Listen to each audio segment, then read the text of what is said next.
esqueci só a aliança dele, sabe?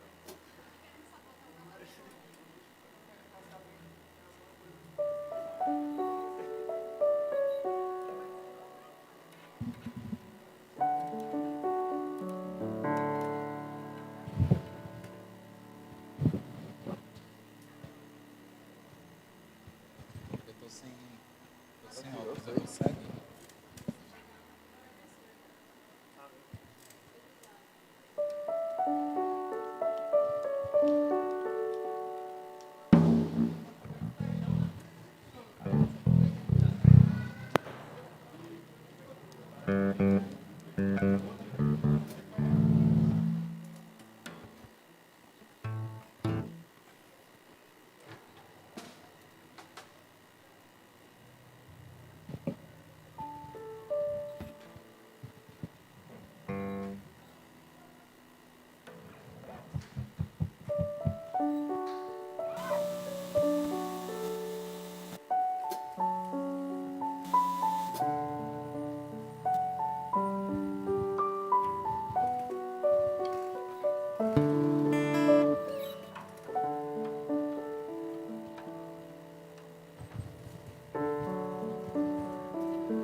Jesus, a ti me achego, com temor no coração. És o meu maior anseio, Rei da minha salvação.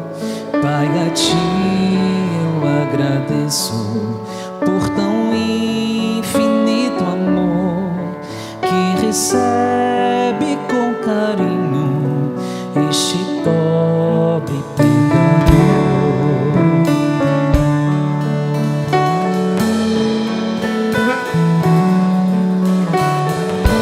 Os irmãos podem se colocar de pé para receber os noivos.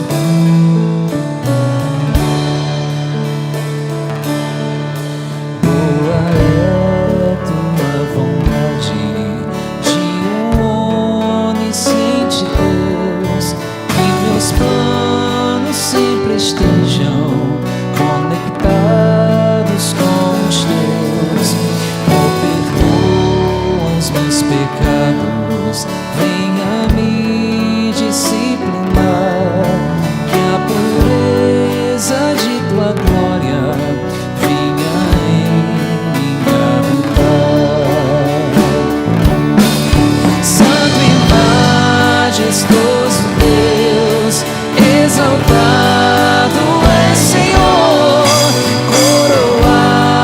sobre a terra, em tua glória e esplendor. Teu é todo o domínio, toda a honra e poder, pelos séculos dos séculos. Amém.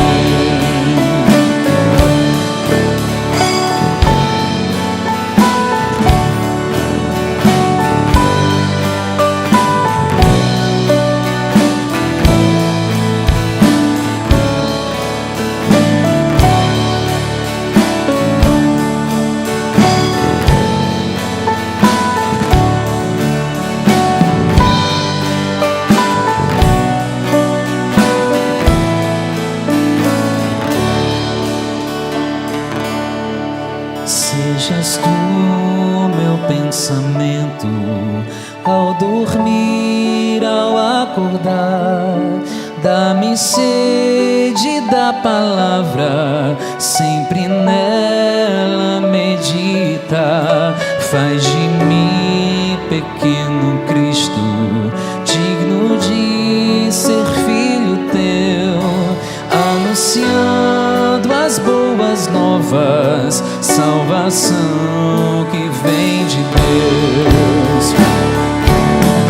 Santo e majestoso Deus, exaltado és, Senhor, coroado sobre a terra, em tua glória e esplendor.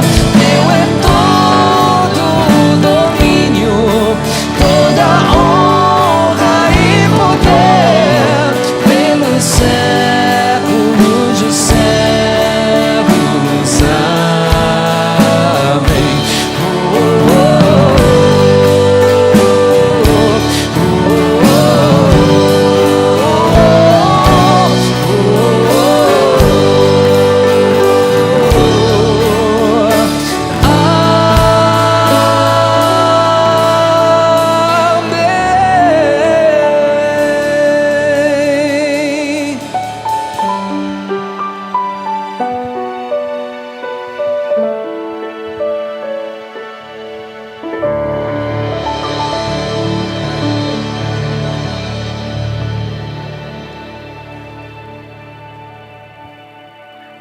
Meus queridos irmãos, graça e paz da parte do nosso Senhor e Salvador Jesus Cristo.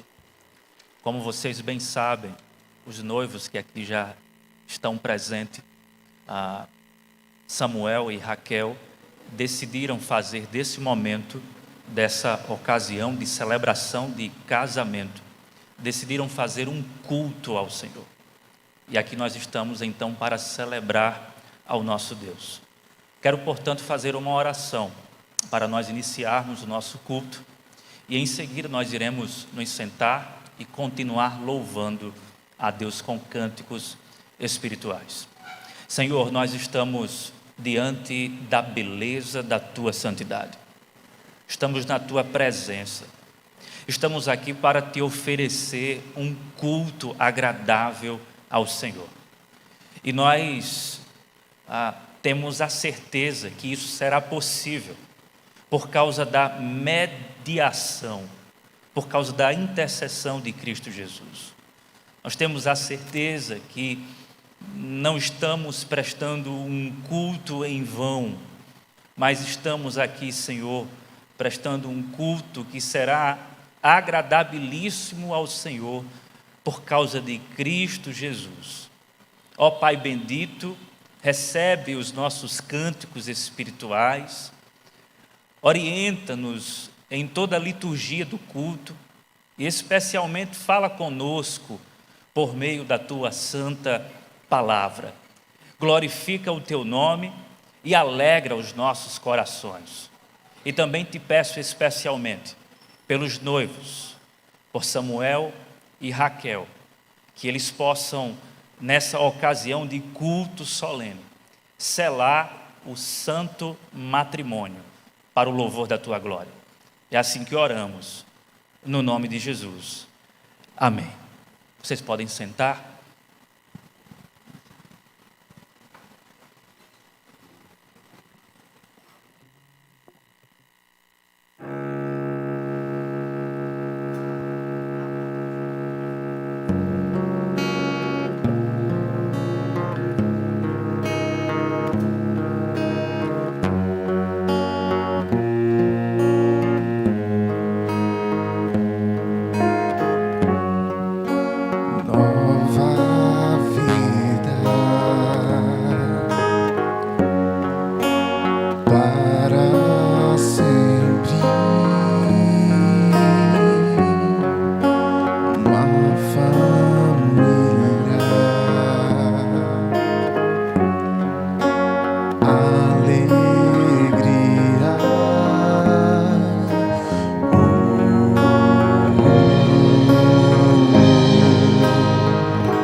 Vida melhor.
a ti, ó Senhor, se rende o que sou, é teu.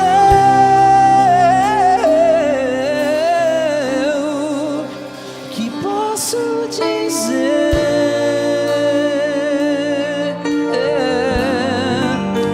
Que posso fazer?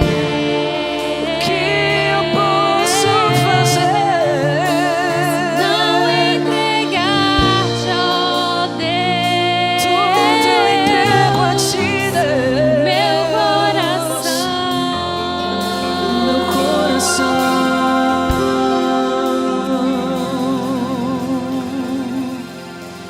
Eu queria ter mais, Jesus. Eu queria ter mais para te entregar essa noite. Mais que uma voz, porque tu és tão grande, Jesus. Nós estamos aqui, meu Deus, para te louvar e te agradecer por essa noite em tua presença.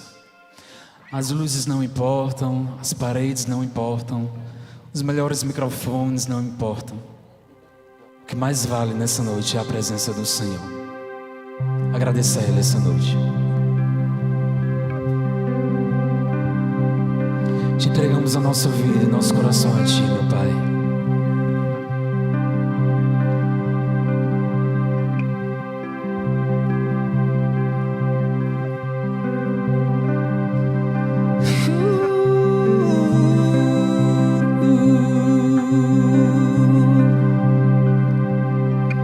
Eu queria ter mais que uma voz, mais que um amor e uma vida pra te oferecer, pois tu és muito mais que eu possa ter em meu ser. Tu és o autor, aquele que pintou com perfeição a vida. Tu és o Senhor, aquele, e és o meu Deus, meu Senhor. Minha vida é para o teu louvor, meu Deus, meu Senhor. Minha vida é para o teu louvor. Tudo eu entrego a Ti, Pai. Eu queria ter mais que uma voz, mais que um amor. Diga isso a Ele. E uma vida pra te oferecer, pois tu és muito mais que eu possa ter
Irmãos amados, como disse no início, nós estamos em um culto ao Senhor.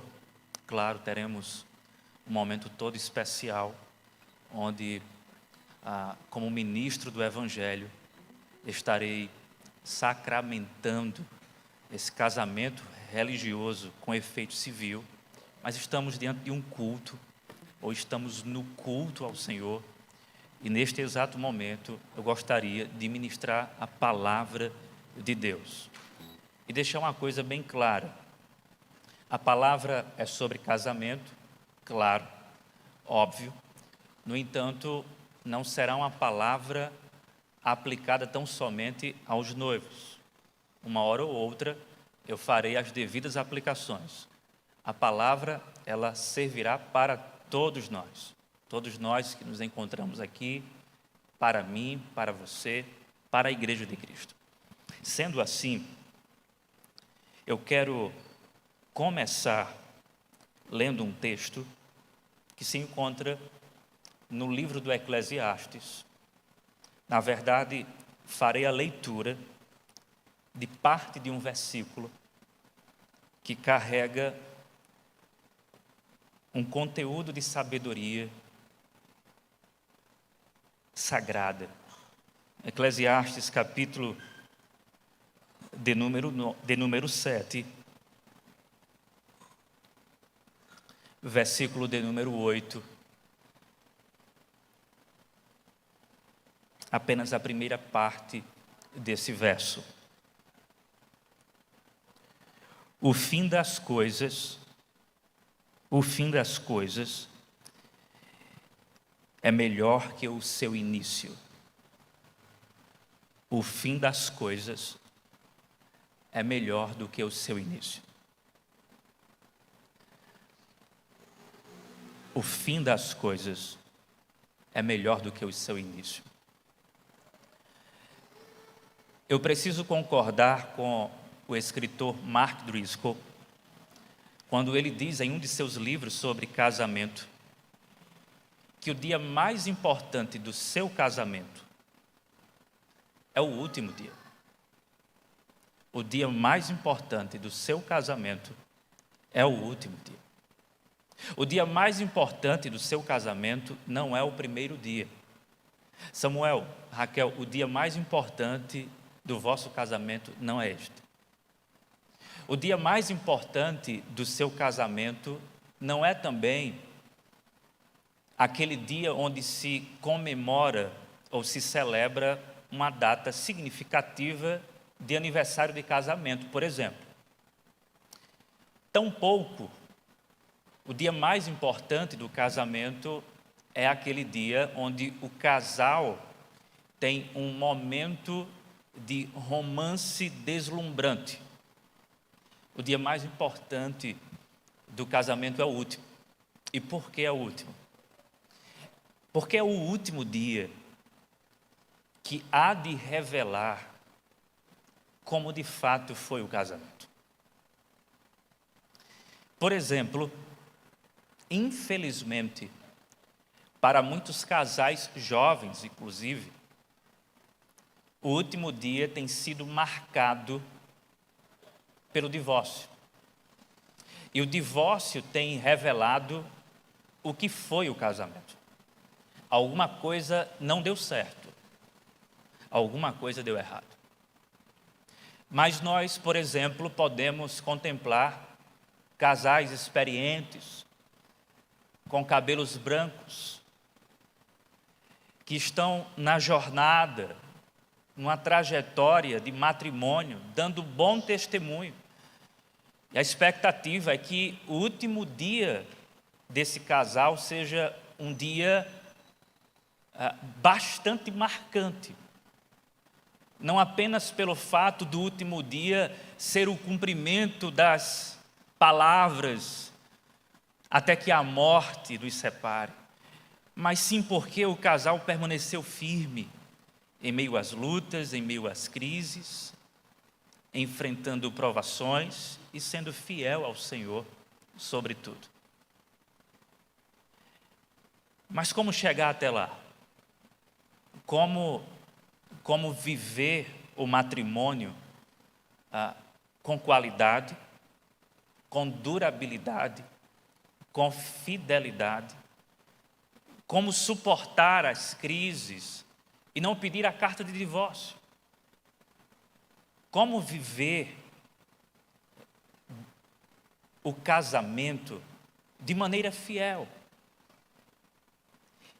e, sobretudo, verdadeira, não de maneira performática, como nós temos alguns casos de pessoas que vivem apenas para dar uma satisfação social.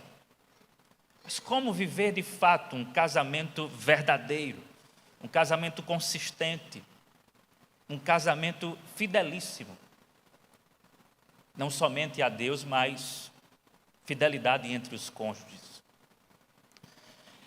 Bem, eu quero oferecer algumas respostas a uma pergunta bem basilar. Em que consiste o casamento? Eu quero oferecer algumas respostas a esta pergunta, e essas respostas, Samuel, Raquel e todos vocês que estão aqui, essas respostas nos ajudarão a entender muita coisa sobre o casamento. Que o Espírito Santo nos ajude. Em que consiste o casamento? Em primeiro lugar, o casamento consiste numa santa obra de Deus. O casamento consiste, em primeiro lugar, numa santa obra de Deus.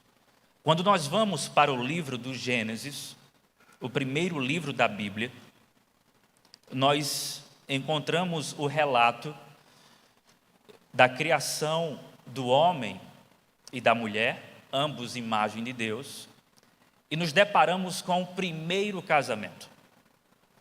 E logo podemos identificar que o casamento não é uma engenharia humana, mas é uma invenção santa de Deus. Não é algo inventado por nós. Deus é o autor do casamento. Veja, em Gênesis capítulo de número 2, depois de o Senhor contemplar tudo o que Ele fez e de declarar que tudo era bom, há algo que nos chama a atenção no texto, pois Deus percebe que tem algo que não é bom. Uma única coisa na criação. Versículo de número 18 do capítulo 2 do Gênesis. Então o Senhor Deus declarou: não é bom que o homem esteja só. Deus declara que tudo é bom, tudo que Ele fez é bom. Mas de repente, quando Ele se depara com o homem sozinho, Ele diz: não é bom. Não é bom que o homem esteja só. Farei para ele alguém que o auxilie e lhe corresponda. Então perceba, Deus, o Criador de todas as coisas, e aqui me permitam deixar bem claro, estamos falando do Deus triuno, Deus Pai, Deus Filho, Deus Espírito Santo, o Deus verdadeiro, o único Deus que deve ser adorado, o Deus a quem nós estamos cultuando nesta noite de sábado. Esse Deus idealiza no início o casamento, mas Ele não apenas idealiza, Ele concretiza o que Ele idealiza. Diz: não é bom que o homem esteja só, farei para ele uma auxiliadora, alguém que lhe corresponda. Muito bem, depois que o Senhor disse isso, no versículo de número 21, então o Senhor Deus fez o homem cair em profundo sono, e enquanto este dormia, tirou-lhe uma das costelas, fechando o lugar com carne. Com a costela que havia tirado do homem, o Senhor Deus fez uma mulher. O Senhor idealiza a mulher para o homem, e então, do homem, ele faz a mulher, da costela do homem. E aí, é bem emblemática, um pensamento, bem emblemático, um pensamento de um grande pensador, que foi um grande teólogo puritano, o Matthew Henry. Quando ele analisando esse texto, ele diz assim, e aqui eu quero parafrasear: Deus não fez a mulher da cabeça do homem, para que assim ela não o superasse.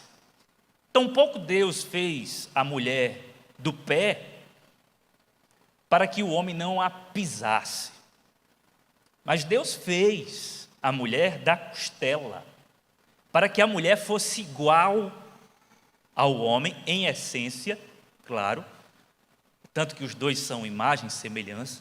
Fez o homem da costela para que a mulher fosse equivalente ao homem, e não apenas isso, mas para que o homem pudesse protegê-la e amá-la com o seu coração. Ele tem essa sacada, que é uma frase emblemática do Matthew Henry sobre casamento, porque pensando, refletindo ele, o porquê que Deus faz dessa forma. Então, depois que o Senhor Deus faz a mulher do homem, ele leva, diz o texto, Deus fez uma mulher e a levou até ele. Aqui você tem a imagem, né, de uma noiva sendo entregue ao noivo no altar. Deus, o próprio Deus, levou esta mulher até o homem. Disse então o homem: esta sim é osso dos meus ossos e carne da minha carne. Ela será chamada mulher, porque do homem foi tirada. Por essa razão o homem deixará pai e mãe e se unirá à sua mulher, e eles se tornarão uma só carne. Por essa razão o homem deixará pai e mãe e se unirá à sua mulher, e eles se tornarão uma só carne. Queridos, é bem verdade que nós já partimos do pressuposto de que a Bíblia é a palavra de Deus. Mas nós também entendemos que essas palavras aqui foram registradas por Moisés. Tradicionalmente, nós aceitamos isso que nós acabamos de ler como sendo um texto mosaico, um texto de Moisés. Aliás, o Pentateuco é aceito como sendo um documento de Moisés, majoritariamente escrito por Moisés. Mas é interessante que essas palavras registradas por Moisés, por essa razão o homem deixará pai e mãe e se unirá à sua mulher, e eles se tornarão uma só carne. Essas palavras são registradas no Evangelho segundo Mateus, quando Jesus está discutindo com os fariseus acerca do divórcio, e Jesus relembra aos fariseus o que o Criador disse. Ou seja, Moisés está dizendo aqui. Só que Jesus pega as palavras de Moisés e diz assim: olha o que o Criador disse. Então, essas palavras são palavras de Deus, porque o próprio Jesus, o Deus encarnado, ele legitima esse pressuposto que nós temos de fé, de que isso é palavra de Deus. Portanto, nós estamos diante da palavra de Deus, e essa palavra de Deus está nos revelando que o próprio Deus é o inventor, é o autor do casamento. O casamento não foi inventado por nós não inventamos isso, mas Deus inventou o casamento. Ele é o santo inventor dessa maravilha que é o casamento. Sendo assim, um casamento só pode ser bem-sucedido, só pode ser bem-aventurado, se aqueles que estão casados consultarem o que o próprio Deus tem a dizer na sua palavra sobre o casamento. Ninguém pode simplesmente casar e dizer assim: eu vou ser feliz, ou vamos ser felizes do jeito que nós queremos. Não, porque Deus é o autor do casamento. E Deus, em sua palavra, Ele orienta, instrui, dá diretrizes, princípios. Ora, nós encontramos nas Sagradas Escrituras histórias sobre casamento, onde nós podemos extrair lições espirituais. Nós encontramos textos normativos sobre o casamento, como, por exemplo, o apóstolo Paulo escrevendo aos Efésios, ele vai falar sobre o casamento, sobre como o homem deve tratar a sua mulher, sobre como a mulher deve tratar o seu marido. Então, nas Escrituras, nós encontramos orientações sobre o casamento. A propósito, a Bíblia, curiosamente, é um livro que começa com casamento e termina com casamento. Então você tem aqui no início o casamento, né, de Adão e Eva, e no fim, no Apocalipse, você tem o casamento do noivo com a noiva, Cristo com a igreja. Então você tem um livro que começa com casamento e termina com casamento. Isso é muito interessante. Agora, Raquel, Samuel e todos que estão aqui, a Bíblia não é apenas um manual que nos dá diretrizes, regras, éticas sobre como nós devemos nos comportar para sermos bem-sucedidos no casamento. Sobretudo, nós precisamos, em nosso casamento, na nossa vida conjugal, nos voltar sempre para as Escrituras, não apenas para rever as questões éticas, comportamentais, sobre como nós devemos nos comportar no casamento. Nós devemos nos voltar para esse livro todos os dias, porque aqui nós encontramos Jesus Cristo, o nosso Salvador. E Ele não é o Salvador apenas da nossa alma, Ele é o Salvador da nossa vida como um todo. Ele é o Salvador do nosso casamento. Ele é aquele que salva o meu casamento todos os dias com a minha esposa Nayane. Ele é aquele que sustenta o casamento de vocês. Jesus é aquele que graciosamente vai sustentar o vosso casamento. Por isso, uma recomendação prática, todos os dias, voltem-se para as Sagradas Escrituras. Sim, para que vocês possam encontrar orientações práticas sobre a vida a dois. Mas, acima de tudo, para que vocês se encontrem diariamente com o Salvador do casamento, a saber, Jesus Cristo. Em que consiste o casamento? Em primeiro lugar, o casamento é uma santa obra de Deus. Em segundo lugar, o que é o casamento? Em que consiste o casamento? O casamento é uma santa união entre dois incompatíveis pecadores. Está aqui um retrato. O casamento é a santa união entre dois incompatíveis pecadores. E aqui vamos por parte. Pessoas incompatíveis. Há um mito no nosso meio, que é o mito da compatibilidade. Para ser mais claro, o mito da alma gêmea. Eu encontrei minha alma gêmea. Tem muito casamento se desfazendo, porque um dos cônjuges tem alegado que há uma incompatibilidade. Descobriu algo que é incompatível. Isso aqui está incompatível. Não é minha alma gêmea. Eu pensei que era, mas não é. E isso, na verdade, é um mito. Porque, como disse Tim Keller, eu vou usar aqui as palavras do Tim Keller. O Timothy Keller, em seu livro O Significado do Casamento, ele diz assim: você nunca se casa com a pessoa certa. Você nunca se casa com a pessoa certa. O que ele está querendo dizer com isso? É que não existe a pessoa compatível. Você que se casa com a pessoa incompatível. A pessoa com quem você se casa é incompatível. E isso você vai descobrir no casamento.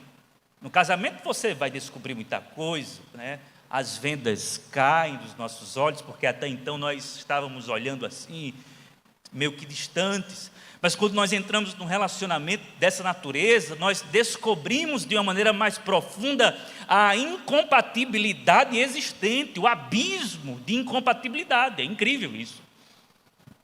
Até hoje eu peço perdão, porque no início do meu namoro, na época, a minha namorada, Nayane, me perguntou se eu acreditava nisso. Eu disse, claro que eu acredito, eu sou sua alma gêmea. Mas já passou. Além dessa incompatibilidade, irmãos, isso vai se tornando ainda mais claro quando o tempo vai passando e o outro vai mudando. E é claro que o outro vai mudando. Isso é óbvio.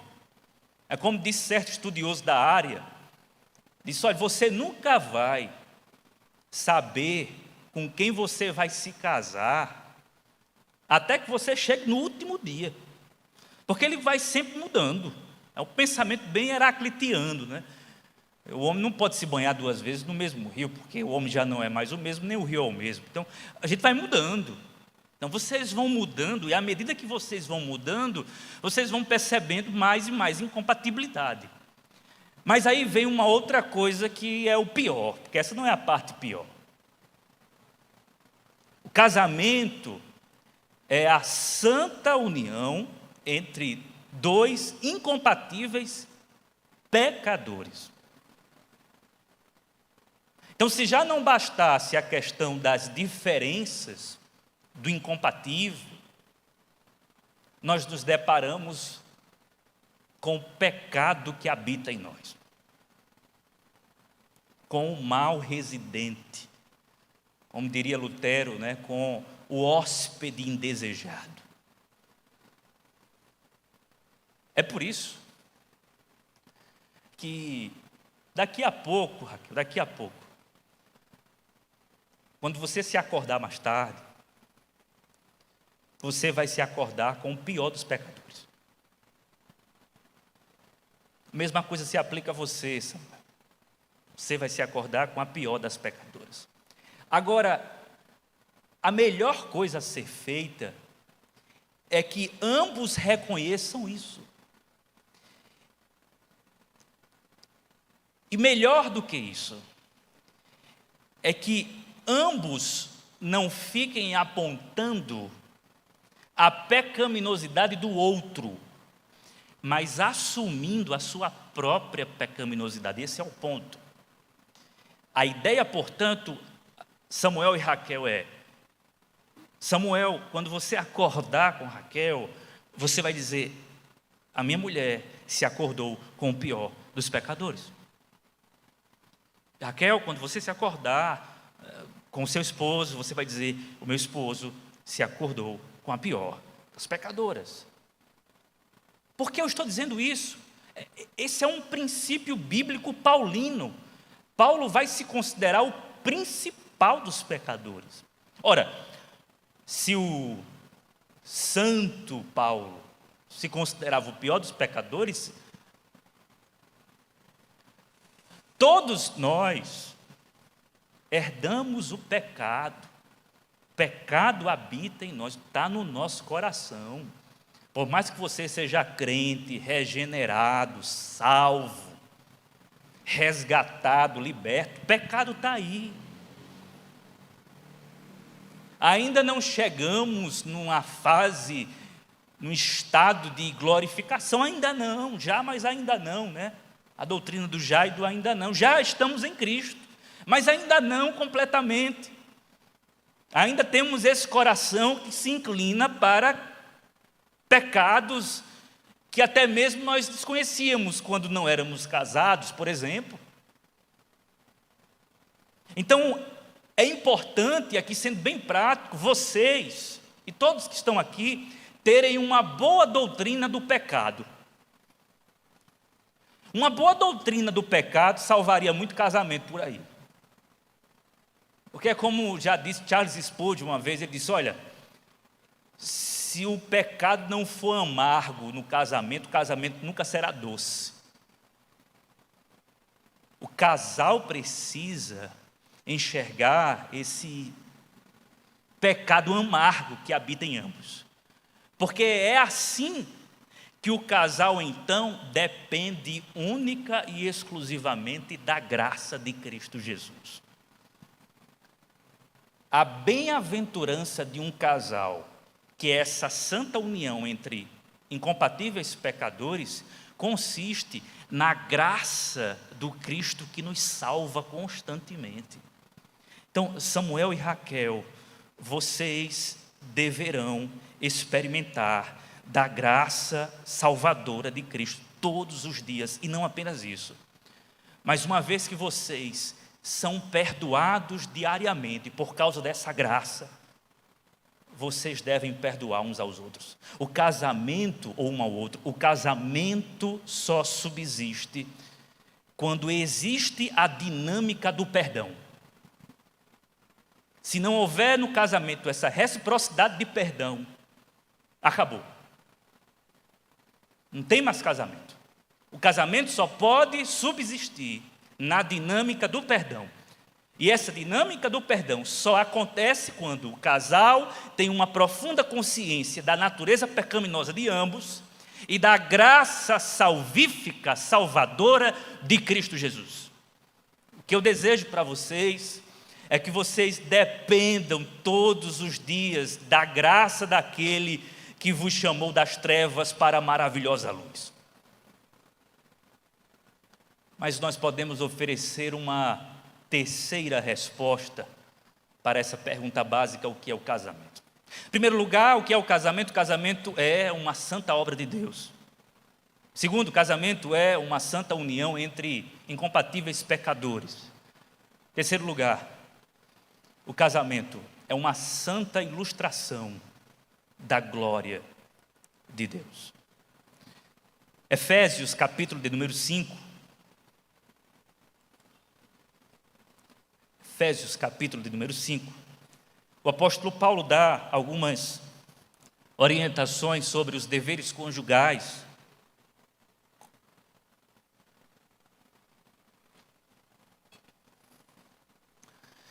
E depois das orientações, ele diz uma coisa interessante. Capítulo 5, versículo de número 31. Por essa razão, e aí ele vai citar o texto do Gênesis, as palavras de Cristo em Mateus 19, que é o texto do Gênesis. Por essa razão, o homem deixará pai e mãe e se unirá à sua mulher, e os dois se tornarão uma só carne. Versículo 32. Este é um mistério profundo. Refiro-me, porém, a Cristo e à igreja. Este é um mistério profundo. Refiro-me, porém, a Cristo e à igreja. O que é que o texto está ou pode estar querendo nos dizer? Certo estudioso pode nos lançar luz aqui quando diz o seguinte: quando Deus faz ou cria os nossos primeiros pais, lá no Éden, Adão e Eva, Ele já está pensando na relação da igreja com o próprio Cristo. E esse é um mistério. E de fato, essa relação no Éden já é um esboço daquilo que o Senhor já arquitetou na eternidade, que é essa união mística que nós desfrutamos nesse exato momento, essa união mística onde nós somos a noiva e Cristo é o noivo e estamos aguardando o grande casamento. E aí Paulo está dizendo aqui o seguinte: olha, relação marital, relação marido e mulher tem um propósito supremo. O propósito supremo da relação a dois é a glória de Deus. Por quê? Porque a glória de Deus é revelada na face de Cristo Jesus, que tem uma relação visceral com a sua noiva. A glória de Deus se manifesta em Cristo Jesus. Ele é a exata expressão do ser de Deus. Só que essa glória, ela é maximizada ainda mais quando Cristo está em uma união mística com a sua igreja. E essa glória será manifesta ainda mais quando o casamento acontecer de fato. A consumação, na redenção de todas as coisas. E aqui vejam, o apóstolo Paulo então não apenas está dando orientações práticas para o casal. Ele está dizendo assim, olha, vocês são uma parábola de um mistério mais profundo, que é a glória de Deus revelada em Cristo Jesus e sua igreja. O casamento só atinge a felicidade quando o seu objetivo não é a felicidade. O casamento só consegue a felicidade quando ele atinge o seu propósito supremo, que é glorificar a Deus, ou viver como uma ilustração da glória de Deus, e, portanto, como consequência disso, vem a felicidade. Fomos feitos para a glória de Deus. Fomos feitos para maximizar a glória de Deus, para render louvores a Deus, para viver para o louvor da glória de Deus. Sendo assim, o alvo primário de vocês não é buscar a felicidade, mas sim a glória dele. E isso vai implicar em renúncia.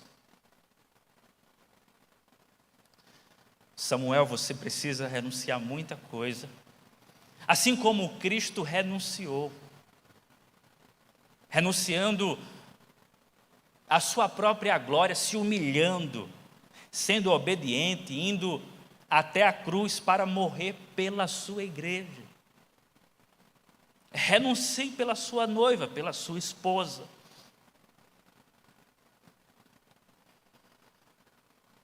Em consequência da renúncia, vem a felicidade. Eis um problema que nós podemos identificar em vários casamentos. Porque um está procurando no outro uma felicidade que não é encontrada no outro. A felicidade que nós estamos à procura, ela só é achada na glória de Deus. E aí só encontramos isso quando renunciamos a nós mesmos e quando não fazemos do outro uma fonte de prazer para nós. Na verdade, o nosso objetivo, o meu objetivo é fazer a minha esposa mais feliz e, para tanto, eu preciso renunciar muita coisa, e a minha esposa, para me fazer mais feliz, ela precisa renunciar muita coisa, e na renúncia nós encontramos a glória de Deus, pois o objetivo é viver para o louvor da glória de Deus, e quando isso é alcançado, nós ficamos felizes porque fomos feitos para o louvor da glória de Deus.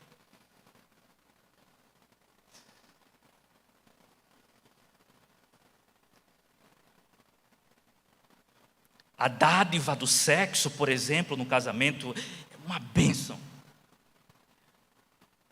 Isso é apenas uma demonstração do prazer que existe em Deus. O C.S. Lewis, ele costumava olhar para todo prazer, fosse uma comida, uma bebida, o próprio sexo. Ele olhava e dizia, isso é um canal da glória de Deus. Então, vocês vão olhar para todos os prazeres do casamento como sendo canais que levam vocês para delícias eternas.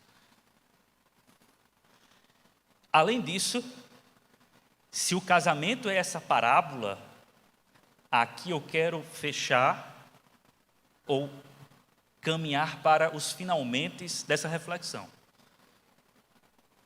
Se é assim, se é necessário essa vida de renúncia para glorificar a Deus e, portanto, para ter felicidade, se faz necessário também que vocês estejam dispostos a viver não com base na paixão que arrefece, mas no amor da aliança. A glória de Deus revelada em Cristo Jesus e em sua noiva é uma glória que está baseada num amor de aliança. Existe uma aliança que Deus fez conosco em Cristo Jesus. Nada poderá dar errado para a igreja de Cristo, porque há uma aliança inquebrável. O Senhor não está apaixonado por nós. Ele está nos amando com um amor leal, com um amor de aliança. E é isso que vocês precisam trazer para o casamento, a importância da aliança. E é isso, no final das contas, que vai sustentar o casamento. Porque a paixão, ela vem e passa.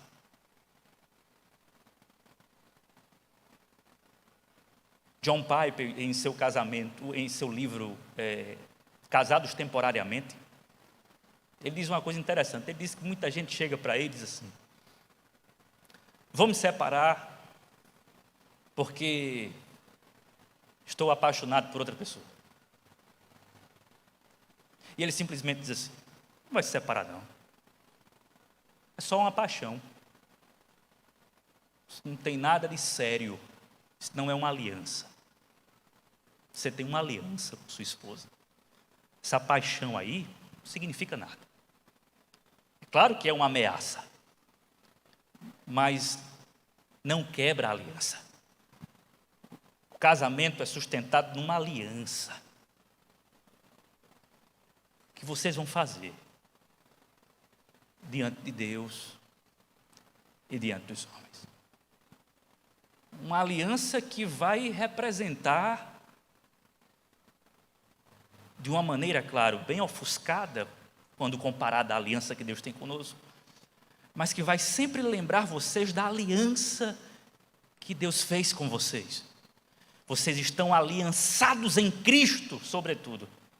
E por causa disso, vocês permanecerão firmes na aliança que o Senhor está ofertando a vocês, para que nessa aliança o amor seja cultivado e vocês então sejam bem-aventurados, chegando assim no último dia do casamento de vocês. Nosso desejo, o desejo de vocês, o desejo de todos que estão aqui, que vocês sejam bem-sucedidos, bem-aventurados, em todos os sentidos, na vida matrimonial de vocês. Nós confiamos em Cristo, não neles, que esse casal aqui, que já é muito bem quisto por nós, escolhido por Deus, esse casal será um casal muito próspero, para o louvor da glória de Deus. E nós nos alegramos nisso. Nesse momento, nós iremos para as alianças. E eu gostaria de convidar a nossa querida para entrar com as alianças. Por favor, Samuel e Raquel.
chegar, mas nem sempre parece durar. Não se engane, ela só descansa sob o mesmo chão, esperando pela próxima estação.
Chegou o momento tão esperado, né? Tão aguardado. Não é o dia mais importante, mas é o grande dia, ou um grande dia.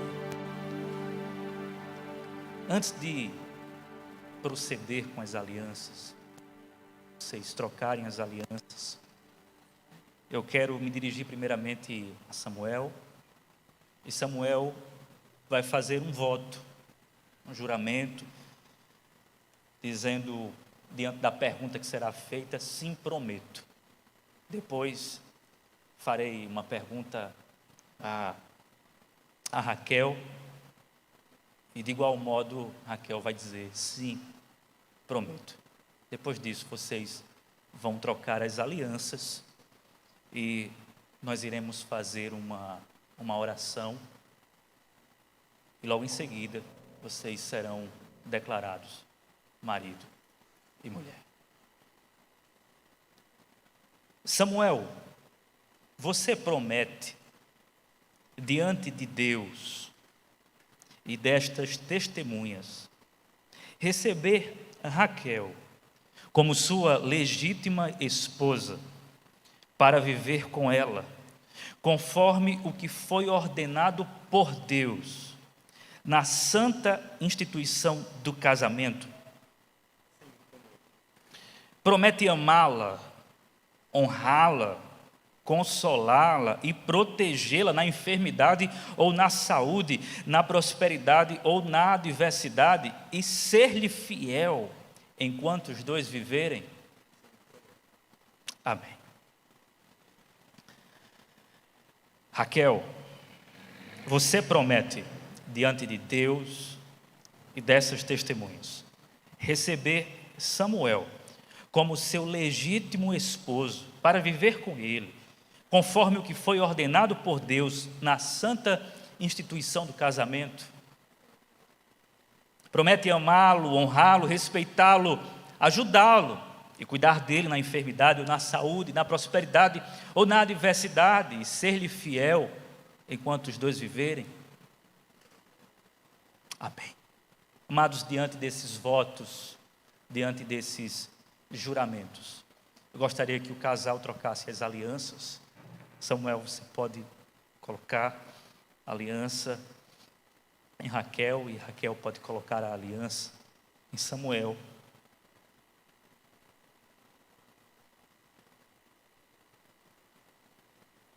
Gostaria que a igreja se colocasse de pé nesse momento.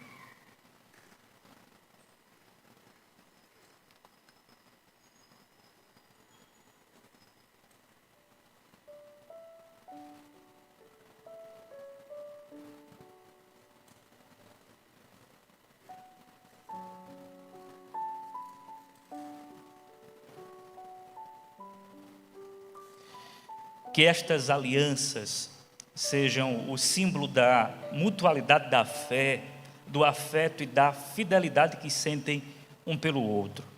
A lembrança desta sagrada celebração e dos santos vínculos conjugais pelos quais se unem por meio do santo matrimônio, até que a morte os separe. Samuel e Raquel, como ministro do Evangelho, eu vos declaro marido e mulher. Vocês podem selar com um beijo.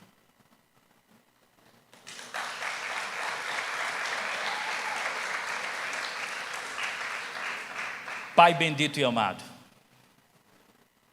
esses dois jovens que estão no altar do Senhor, consagram suas vidas a Ti, desejam viver para Ti, desejam servir a Ti.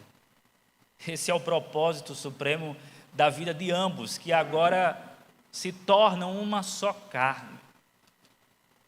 Ó Senhor, que a Tua boa mão esteja guardando esse casal, e que esse casal seja frutífero, que uma família muito próspera surja desse casal, que esse casal constitua uma família incrível para o louvor do Senhor, para a bênção da comunidade da fé, para o crescimento da igreja, para a expansão do Teu reino. Ó Deus, cuide deles e nos leve sempre a orar por eles, a lembrar deles em nossas orações, para que eles vivam segundo o Evangelho, para que eles sejam de fato uma parábola, uma ilustração, uma metáfora viva do Evangelho, da glória de Deus. Rogamos toda a sorte de bênção espiritual em Cristo Jesus sobre a vida desses nossos amados irmãos, que eles sejam felizes no Senhor. Essa é a nossa oração no nome de Jesus. Que Deus os abençoe. Sejam felizes em Cristo Jesus.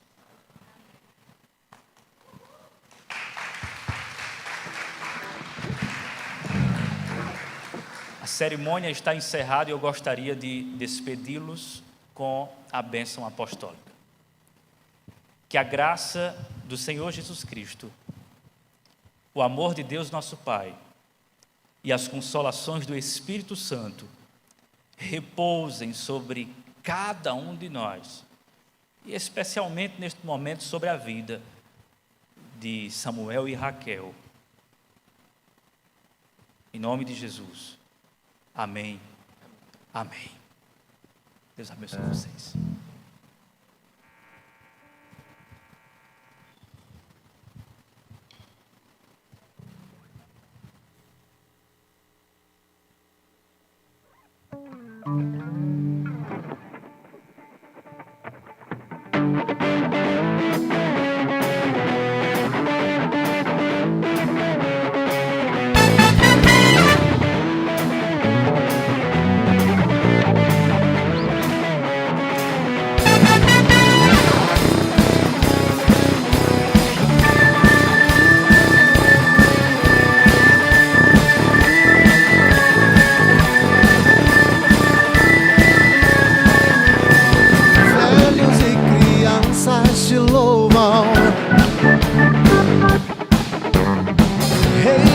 Nações te adoram, todo joelho se prostra e te adora, toda língua confessa o teu reino. 24 anciãos te adoram sem cessar, querubins, serafins, cantam santo, santo.